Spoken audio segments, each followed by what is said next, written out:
here! Finally! Is something wrong? Monsieur Neurvalette and Lady Farina, they seem to have gotten into a dispute. Please go see for yourself.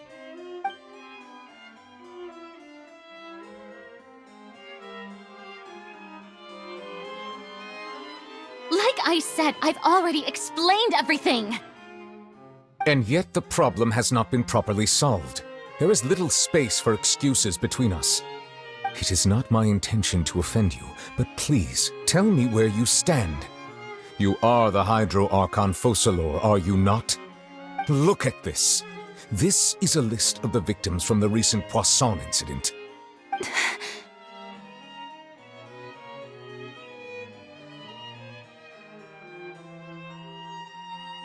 You mean... they're all... We did not arrive in time to avert this disaster, and I will not have it happen again. I will say this once more. You must tell me everything you know. Yesterday, I found 3 stone slates in some ancient ruins near Poisson. Do you know anything about those? Seriously? You're questioning me like this is a court case now. I don't know anything about that. But you found them in some ancient ruins, you say? That's correct, which is why I came to ask you some questions. There should have been 4 slates, but one of them was missing. The other 3 featured different images that seemed to correlate to the prophecy. The prophecy?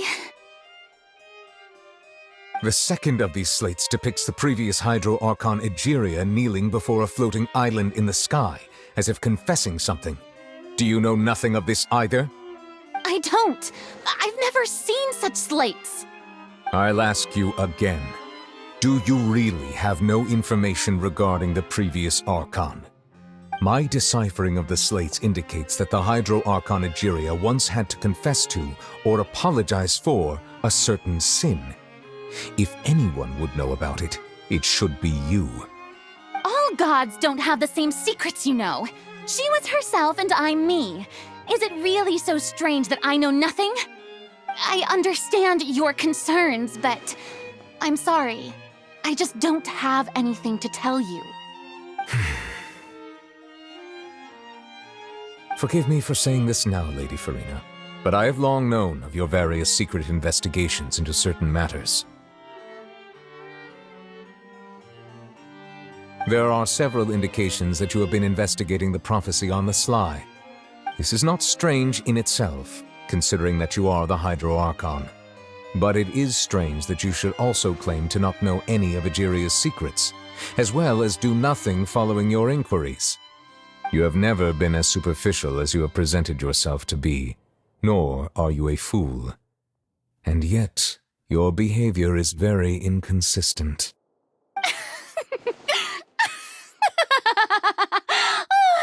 So you've been watching me all this time, have you? I didn't think you were that type. You...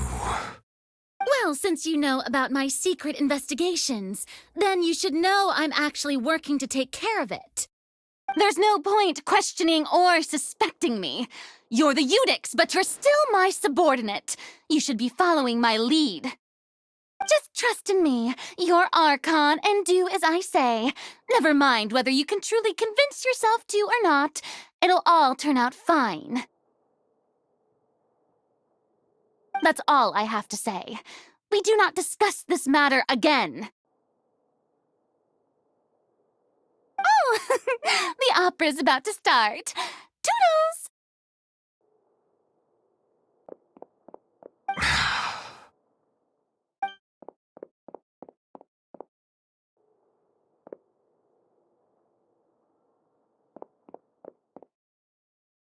Did Farina not notice us standing by the door? Wonder what's up with her. She was smiling. She didn't seem in the mood to care if we were listening in or not.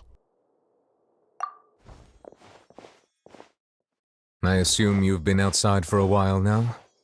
Oh, you noticed. Seems Farina didn't even realize we were here. She was in a great panic, though I cannot discern the reason. Our discussion reached impasses time and again, a state of affairs that we cannot allow to continue. Still, I do not understand. Dialogue is the basis for understanding, so why did she keep refusing to engage?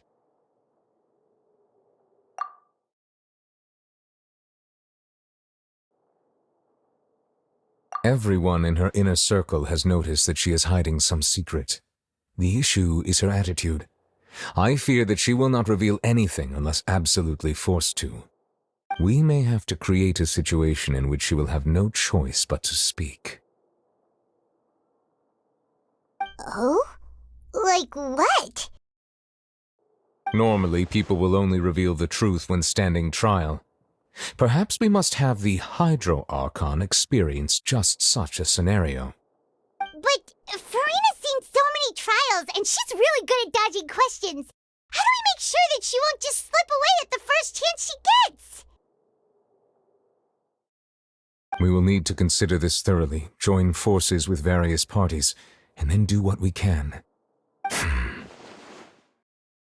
If at all possible, I would prefer to recuse myself from this affair, but we must prevent the prophecy from coming to pass. This may be cruel to her, but all Fontaine is in crisis. The information a god possesses is too precious, and so we must take a chance on this. But who will lend us their aid to do such a thing?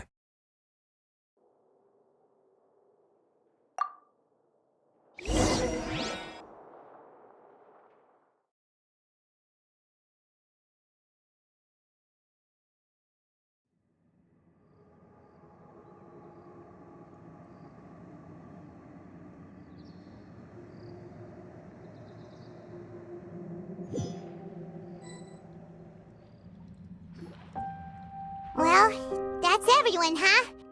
Speaking of which, it was pretty smart of you to think of hiding here. Poisson was just involved in a disaster, so it's presently devoid of people. That naturally makes it the best choice. And here you are drinking tea like it's the most natural thing in the world, huh? That's what families should do. Sit and enjoy a leisurely time together. It's nice to enjoy tea here, you know? Care for a cup? Lend me your ears, everyone. Or perhaps one of you might like to start us off. How about you, friend?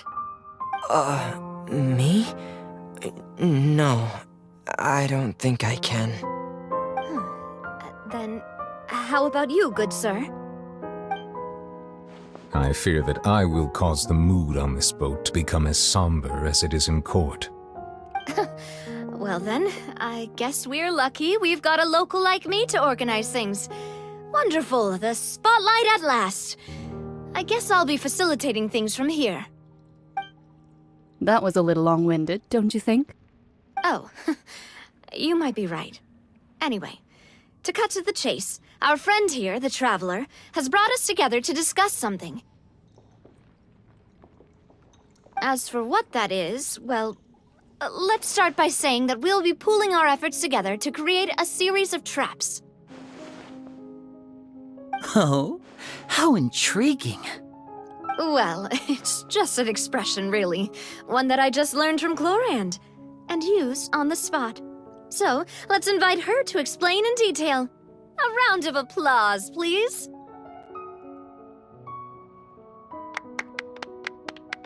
Huh? Didn't you say that you would be facilitating this? Oh, come now. Your work doesn't involve much public speaking, right? This is a good chance to practice. You might even pick up some fancy oratory tricks to impress your boss with in the future. I see. And what does my boss say? He is glad that you consider him your boss. Do go on.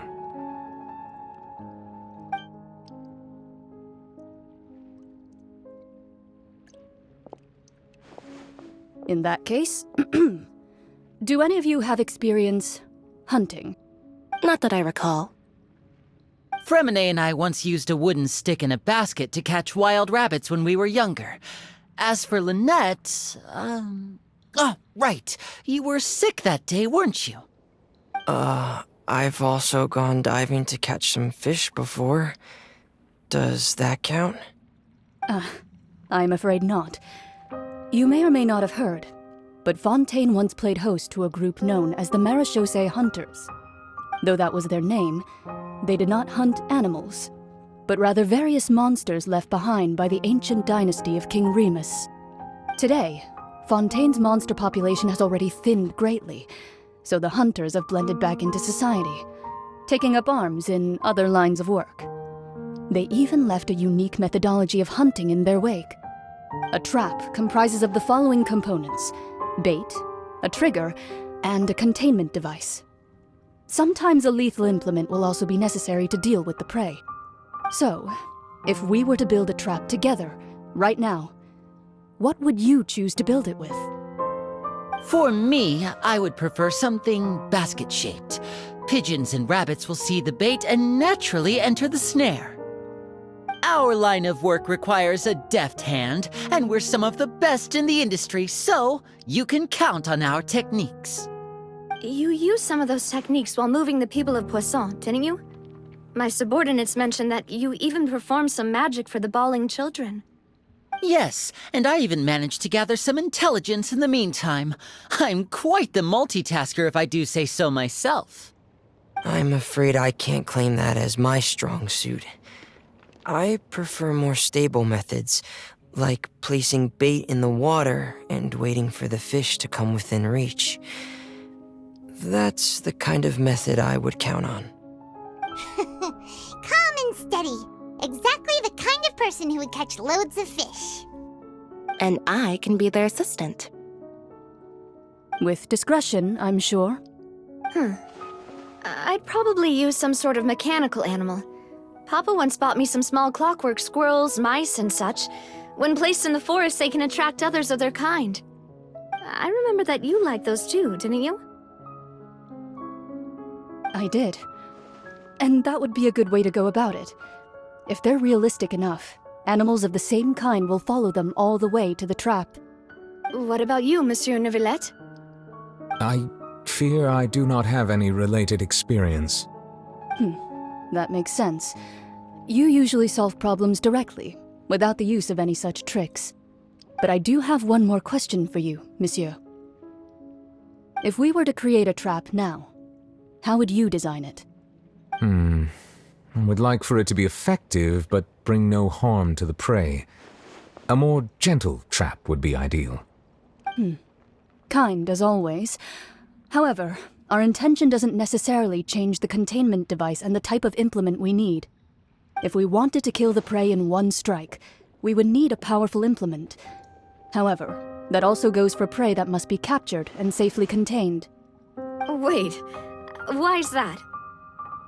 Only a hunter who's a true expert at subduing their prey can snare it without harming it. The line that divides life and death is often exceedingly thin.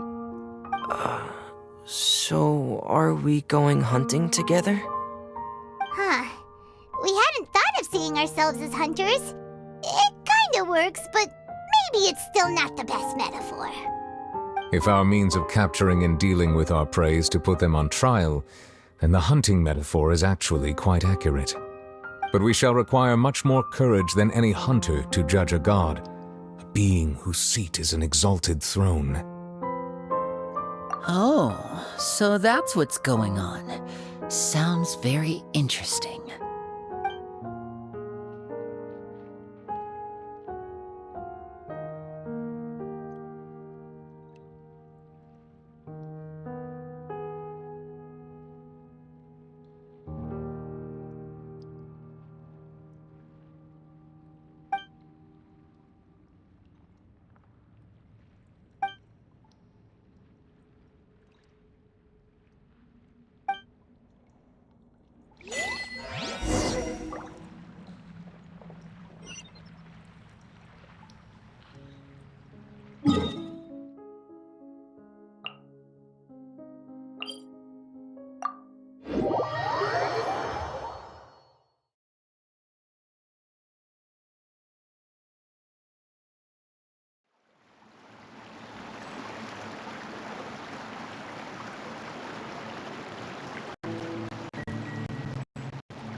few days, hasn't it?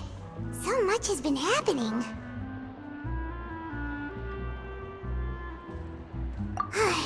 Paimon didn't think the meetings would go on for so long, but everyone seemed pretty fired up, huh?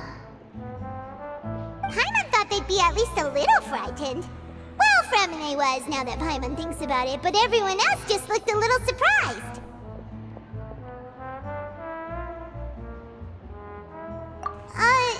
Well... It's hard to say. Paimon doesn't have any experience with this sort of thing. But with you around, Paimon sure will do great. After all, you're the most reliable person in the world, aren't you? Huh?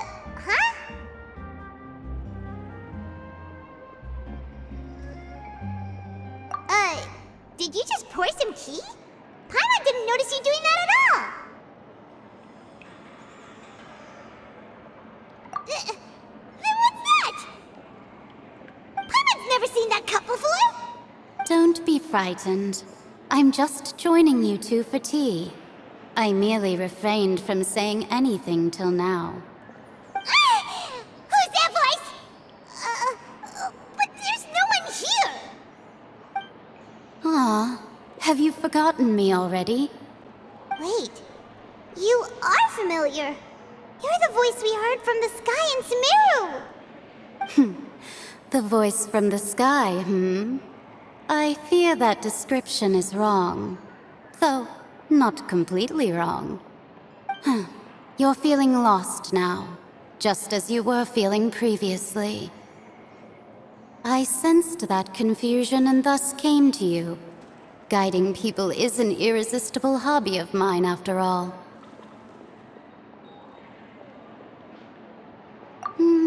Consider me a passerby, just accepting a commission from my friend's disciple on a whim.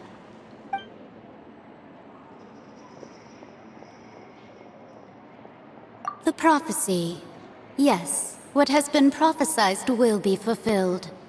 You may view such things as the history of the future. What? Then is there any way we can stop it? I believe you have witnessed a failed attempt with your own eyes. Can everything in Teyvat so easily be changed?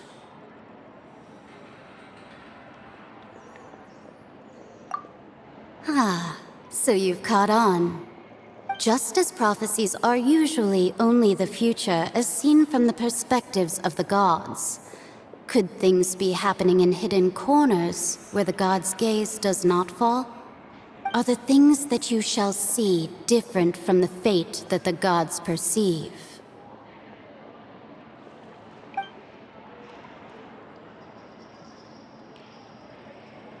What is she talking about?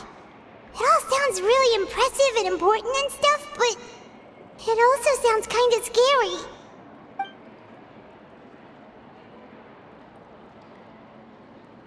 I believe that you understand, right?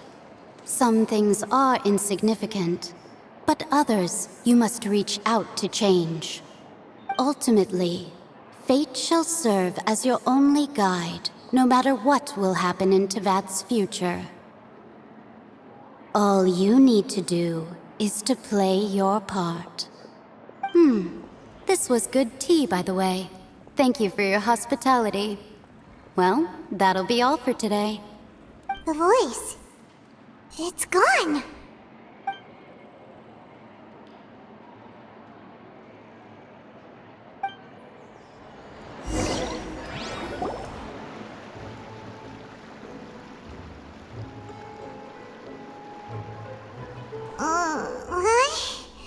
I want to hear someone talking. All right, coming. Hey, it's you who's getting lazy, okay? Well, I see I've walked in on some lively banter. Luna! Fine, just fine. I went to take part in that Steambird panel. It turned out to be more interesting than I expected. Not all Fontanians are pessimistic about this. One journalist mentioned that sitting around and waiting for the end to come would be wrong, and that they should make their own rescue preparations. I agreed, so we had a brief chat with her. Did she have pink hair by any chance? Why, yes! It was Charlotte. You remember her, right? That daredevil journalist? I'm in full support of her view. Prophecies are very important, but how can people allow their lives to be commandeered by just a few words? That's right! Paimon's glad to hear something sensible for once. Ah, yes. About what we had discussed before. I did try, but I'm afraid I couldn't reach the old hag. I'll try again tonight, but I wouldn't get your hopes up. Huh?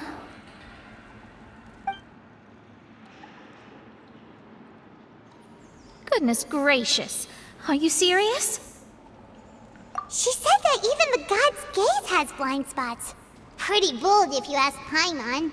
Most people would believe the gods to be all-knowing, right?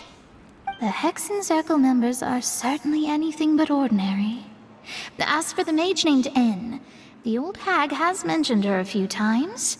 She said that N's sense of direction is incredible, and that she loves guiding those who are lost.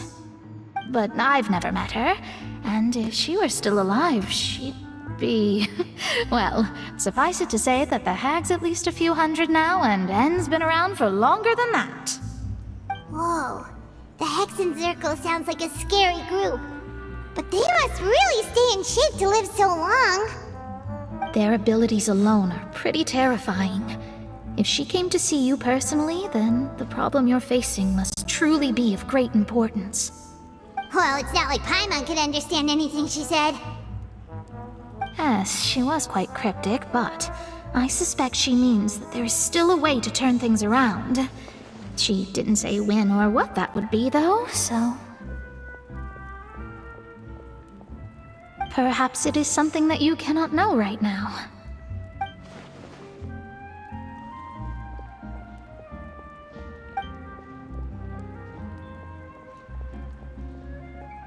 Traveler, Paimon, are you two all right? Oh, we're fine. We're just a little down right now. It kind of feels like the end is coming, you know? I see. I feel that same sense of desperation, too. I guess you could consider me someone who has often witnessed fate. So far as I have seen, it cannot be swayed. But even so, I still hope for, and believe in, miracles. Astrology is eternal and rational, but fate may not be. It is cruel, but it can also be beautiful. Perhaps that's what En was trying to tell you. Not to lose heart, and to believe that what you are seeing playing out before you is not yet set in stone. I did originally think of steering clear of all this, but I couldn't. Even if this is all futile, I still wish to help everyone. If we don't struggle to the last, then how can we face the end when it comes? Huh. You do have a point.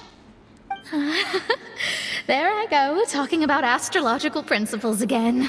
Sorry about that. The moment I start talking about work-related stuff... I need to get going. It was worth trying to comfort you, even if only a little. I believe that you'll help those who are struggling in the same way I did. I suppose that might be why we always seem to meet by coincidence. Paimon feels kind of moved by what Mona said. But also kind of sad, too. Hey, Traveler. Paimon suddenly feels like going outside for a walk. Let's go. Let's walk around the city, shall we? There's a few spots we always like to walk by.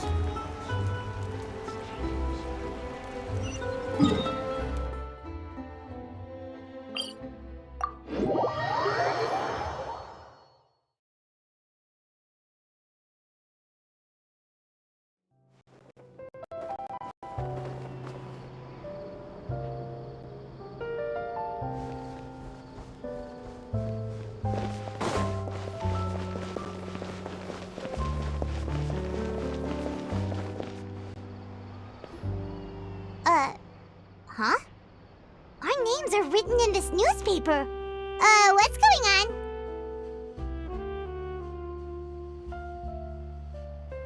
Let Paimon see! The underwater stronghold, the Fortress of Meripede, has continued in its noble autonomy, but that does not mean that others cannot interact with it. My recent attempts to enter the fortress bore little fruit. Huh. Guess Charlotte still hasn't given up on that. Thus, did an Outlander friend become the focus of this report, a blonde adventurer with their white fairy legends trailing in their wake. It is said that this mysterious traveler once visited the underwater fortress. So while the fortress's interior remains a mystery behind closed doors, do not fear, for the tales of the traveler contain surprises in spades. Journalist Charlotte's biggest scoop yet, the Traveler's Trail, World Walker. Huh. Charlotte took so many awesome photos of us and we never even noticed her. She hasn't been able to get a hold of anything at the fortress, so since we're easier to find, she's using us as the subject matter instead? Ugh, seriously? Well, fine. Those headlines and photos do look cool, so Paimon will forgive her this time.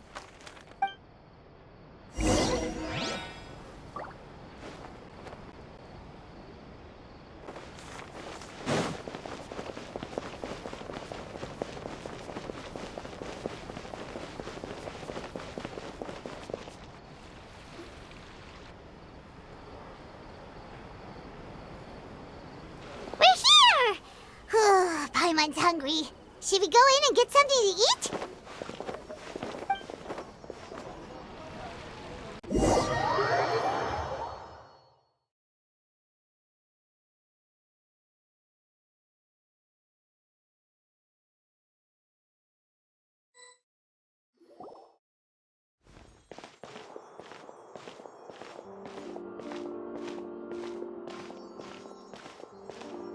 Hey, quick! Look! That's the limited edition only 16 slices a day cake! It was so delicious the last time we tried it! Despite the tense situation we were in, let's give it another go! Paimon's sure it'll be great!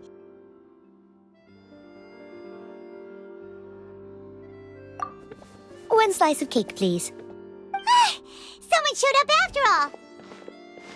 Oh, wait, you're the one from the Palais Mermonia. Oh, are you here to buy cake too? It seems Monsieur Nervalet was right. You really can eat. Wait, did he really say something like that? That's right. Even he has his own preferences when it comes to food. As for me, I love the cake and coffee here. Do you come here often? Usually every day.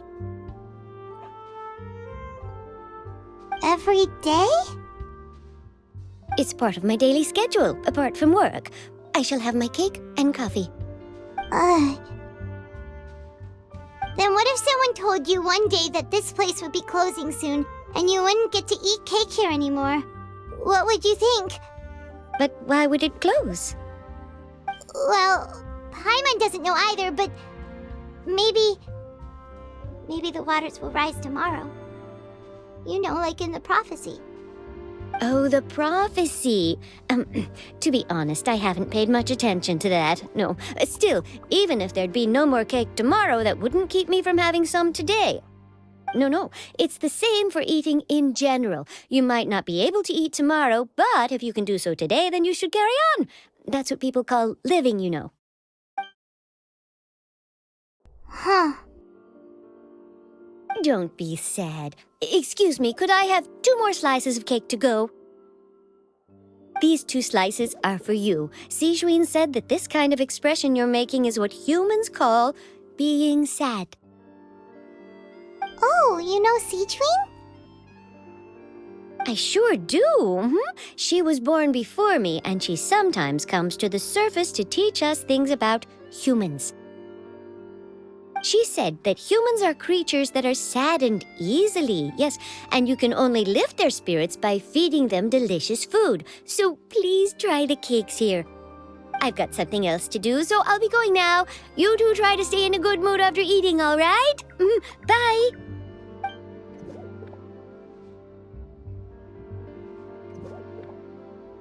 And there she goes. All right, let's dig in. Paimon's sure this cake will be delicious.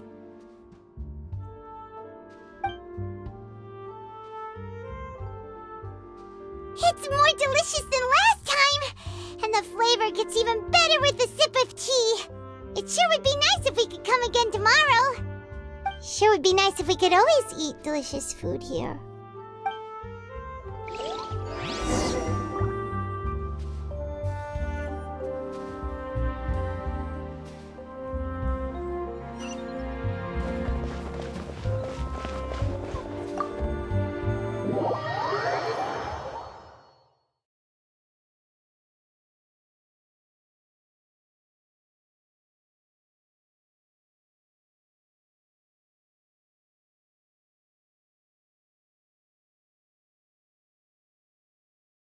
Oh, we're near the Steambird office. Let's go look for Charlotte and have a chat.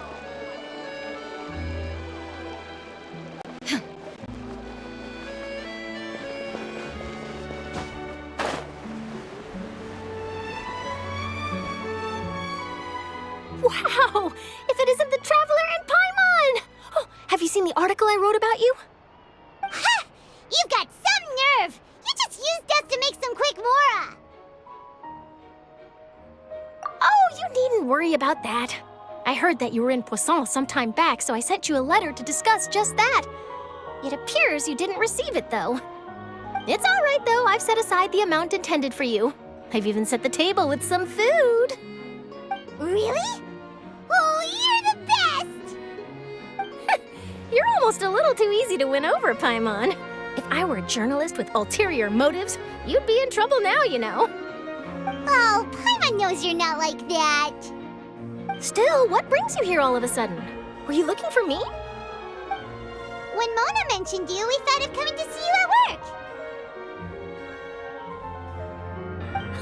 I see! It seems you've already bumped into Mona here in Fontaine. So she mentioned me? What did she say? She said that you're a real daredevil of a journalist. Nice. In which case, can this daredevil journalist dare to request an exclusive interview with the legendary Traveler and Paimon? Huh?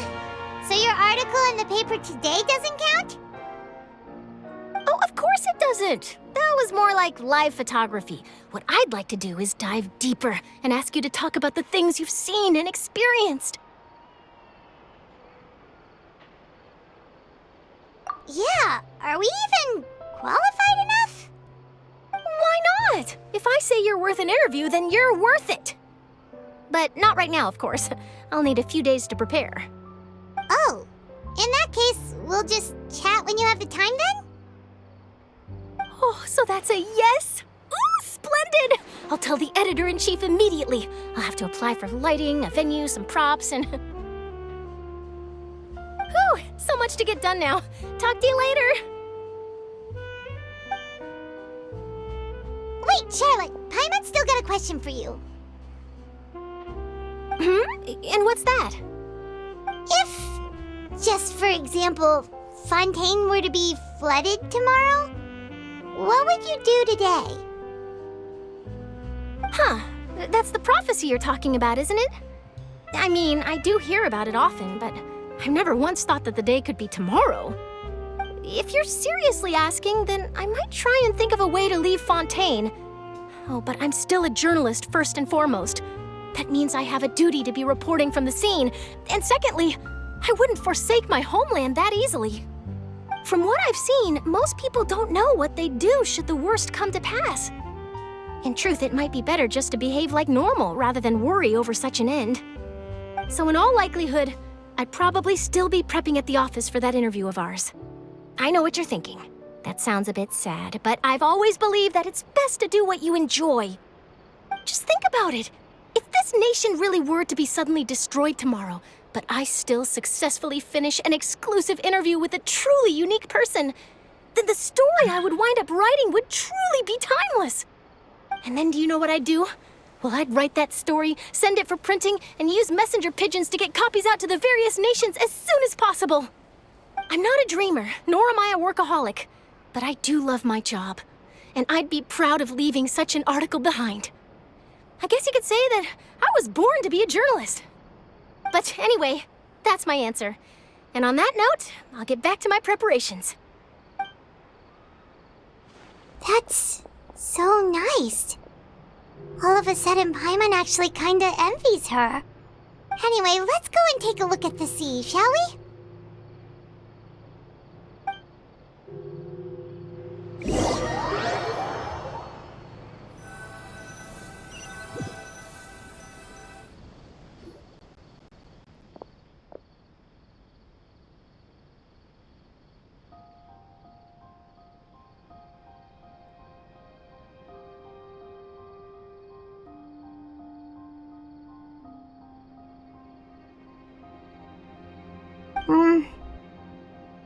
Paimon's been thinking. If it wasn't Fontaine, but all of Tevat that would be destroyed tomorrow, where would we go and what would we do? No, Paimon should ask, if you could choose, what would you like to do?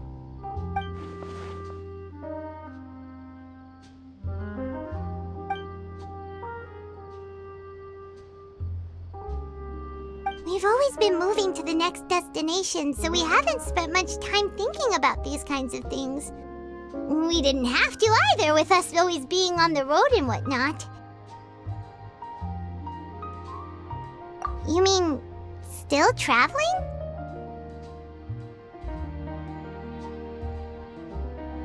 Huh. Wait, isn't that what we've always been doing?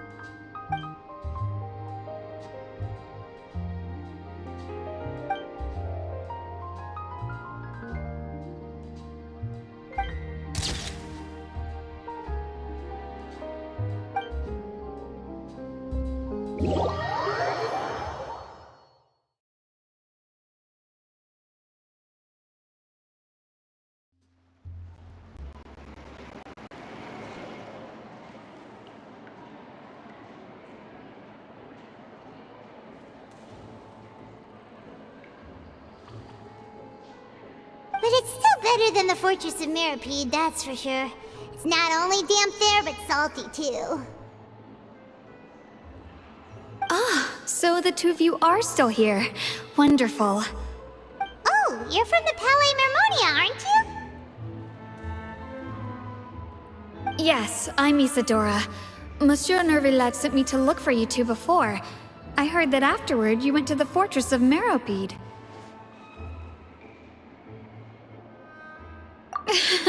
Not at all. I'm well aware that you're friends of his.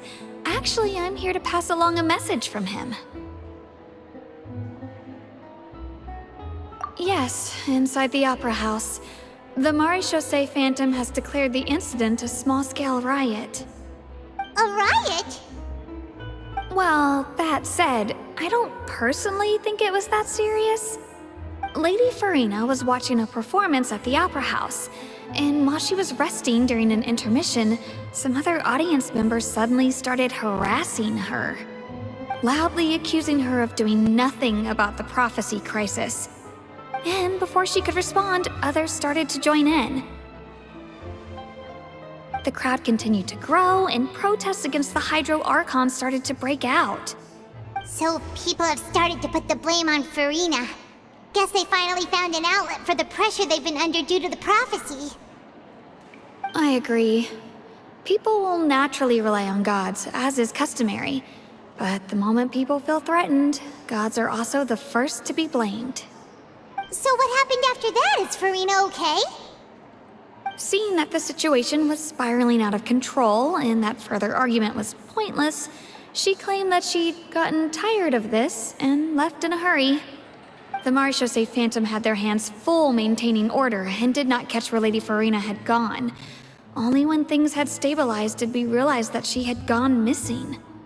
So, you mean she's still missing? That's right.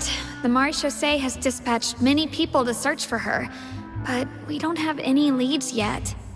That said, I don't think there's much to worry about. She is a god after all. Even if she were to fall into the hands of rioters, what could ordinary people do to her? Good. Monsieur Nervillet sent me to tell you about the situation, but he didn't say anything else. Don't worry, this is more than enough to go on. Thanks for keeping us informed. Ah, is that so? Well, all right then. In that case, you two take care. I'll be heading back to the Palais now.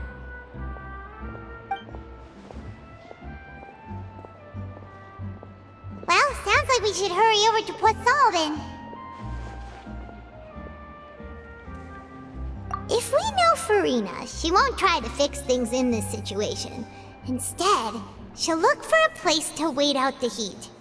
And, as we also know, she may be loud and dramatic, but she doesn't have a heart of stone. When Nervillet was talking to her in the Palais Mermonia, and she heard about Poisson, she couldn't hide her sadness and remorse. It would be hard for her to ignore being accused by the public today. Paimon thinks Farina's probably taken the opportunity to slip away to Poisson and try to relieve the sense of guilt that she's feeling. Huh! Well, what do you think? Paimon knows the answer, of course, but Paimon can do the analysis to back it up, too. Cool, huh? In that case, there's not a moment to